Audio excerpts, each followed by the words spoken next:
Un fonds de 100 millions d'euros destiné à accélérer l'innovation en matière de défense. À l'issue de la conférence sur le redressement de l'Ukraine qui s'est tenue à Rome, l'initiative a été annoncée. Elle permettra à l'Ukraine et l'Europe de développer des innovations et d'acquérir de nouvelles technologies de défense entre autres. Chaque partie devra investir 50 millions d'euros dans ce programme. Les dirigeants réunis ont aussi échangé autour de la question de la reconstruction de l'Ukraine, impactée par plus de 3 ans de guerre. Une reconstruction dont le coût est estimé à 524 milliards d'euros, le logement et les transports étant les secteurs les plus touchés. Selon la Banque mondiale, ces efforts de redressement doivent être accompagnés de réformes pour être efficaces.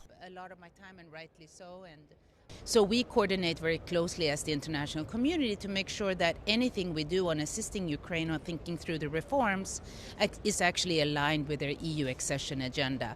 So the types of reforms they're looking at is, of course, creating a much more competitive economy, one where the public and the private sector play a significant role, one where the human capital is lifted up through better education standards, access to health care, social safety nets that are targeted but also funded, and very importantly, reducing the footprint of the state.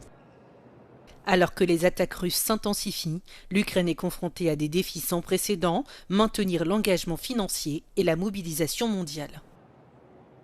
I'm quite upset about the situation with the economy. Although it's very resilient and it has been growing since 2022, business is recovering, there are great government programs to do so. However, we are getting to the point where all the expectations about the length of the war are wrong.